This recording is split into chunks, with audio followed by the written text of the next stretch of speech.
Geneva ক্যাম্পের আলোচিত শীর্ষ সন্ত্রাসী ও শীর্ষ মাদক ব্যবসায়ী ৩৬ মামলায় অভিযুক্ত এবং হত্যা ও মাদকের ওয়ারেন্টভুক্ত পলাতক আসামি চুয়া সেলিম গ্রুপের প্রধান মোহাম্মদ সেলিম আশরাফি ওরফে চুয়া সেলিম ওরফে চোরা সেলিমকে বিদেশি অস্ত্র ও মাদকসহ রাজধানীর জেনেভা ক্যাম্প হতে এবং মাহি গ্রুপের সেকেন্ড ইন কমান্ড জয় চাঁদ উদ্যান হতে তালিকাভুক্ত সন্ত্রাসী মোহাম্মদ রতন মিয়া ওরফে বোমা রতনকে মোহাম্মদপুরের বিজলি মহল্লা হতে গ্রেপ্তার করেছে র্যাব ২।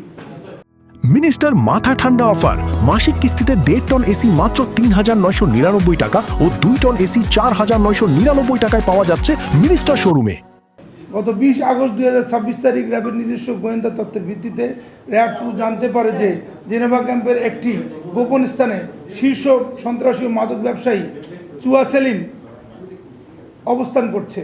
প্রাপ্ত তথ্যের ভিত্তিতে র্যাব ২ এর একটি আভিযানিক দল বিশেষ অভিযান পরিচালনা করে জেনেভা ক্যাম্পের গোপন স্থান হতে মোহাম্মদ সেলিম আশরাফিকে একটি 7.65 বিদেশি পিস্তল, 2 রাউন্ড তাজা গুলি ও 110 গ্রাম হেরোইন সহ গ্রেপ্তার করে। দীর্ঘদিন যাবত রাজধানীর জেনেভা ক্যাম্প ও পার্শ্ববর্তী এলাকাসমূহে মাদক ব্যবসায়ী, ছিনতাই, খুন, মারামারি ও বিভিন্ন অপরাধের প্রধান পৃষ্ঠপোষক নিয়ন্ত্রণ করে আসছিল এই চুয়া সেলিম। উল্লেখ্য, ইতিপূর্বে ৮ জানুয়ারি ২০২৫ তারিখ ধানমন্ডি এলাকা হতে চুয়া সেলিমকে গ্রেপ্তার করেছিল র্যাব ২। একই দিনে র্যাব ২ এর অপর একটি গোয়েন্দা তথ্যের ভিত্তিতে মোহাম্মদপুর থানার চাঁদ উদ্যান এলাকা হতে কিশোরগঞ্জ গ্রুপ মাহি গ্রুপের সেকেন্ড ইন কমান্ড ডাকাতি, ছিনতাই, মাদকসহ ১০ মামলার অভিযুক্ত আসামি জয়কে গ্রেপ্তার করে। জয় সহ মাহি গ্রুপের সদস্যরা দীর্ঘদিন ধরে মোহাম্মদপুরের ঢাকা উদ্যান, চাঁদ উদ্যান, নবীনগর এলাকায় ছিনতাই, চাঁদাবাজি, মারপিটে লিপ্ত হয়ে ত্রাস সৃষ্টি করে আসছিল। উক্ত এলাকার ব্যবসায়ী, ভাড়াটিয়া এবং নির্মাণ কাজ সংশ্লিষ্ট ব্যক্তিরা নিয়মিত তাদের তাদের কাছে চাঁদা দাবি করত বলে তারা স্বীকার করেন। আসামি জয় ইতিপূর্বে ২৪ এপ্রিল ২০২৬ তারিখ মোহাম্মদপুর এলাকা হতে আইন শৃঙ্খলা বাহিনী কর্তৃক গ্রেপ্তার হয়েছিল।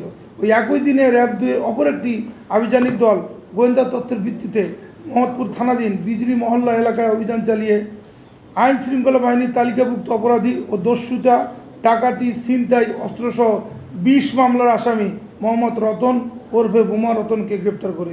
আলোচিত সন্ত্রাসী বোমা রতন দীর্ঘদিন যাবত গজনবী রোড, বসিলা ও জেনেভা ক্যাম্প এলাকায় ডাকাতি, ছিনতাই ও অস্ত্রধারী চক্রের নেতৃত্ব দিয়ে আসছিল। ইতিপূর্বে বোমা রতন ১৯ ফেব্রুয়ারি ২০২২ সালে গজনবী রোড হতে ধারালো অস্ত্রসহ আইন শৃঙ্খলা বাহিনী কর্তৃক আটক হয়েছিল।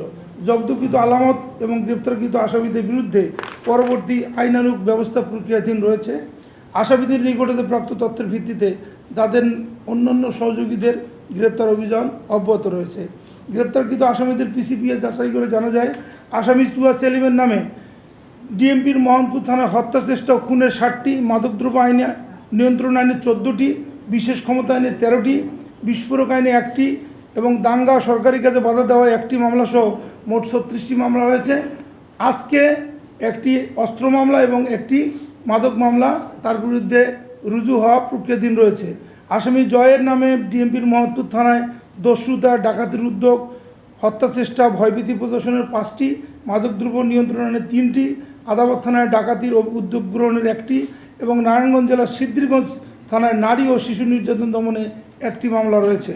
আসামি রতন ওরফে বোমা রতনের নামে মোট 20টি মামলা রয়েছে। এর মধ্যে 10টি অত্যন্ত গুরুতর অপরাধ বা হিনিয়াস ক্রাইম সংক্রান্ত, যার মধ্যে দস্যুতা, ডাকাতির প্রস্তুতি, অস্ত্র আইন, ছিনতাই ও শীতল চুরির মামলা, মাদকদ্রব্য নিয়ন্ত্রণ আইনেরও 10টি মামলা রয়েছে।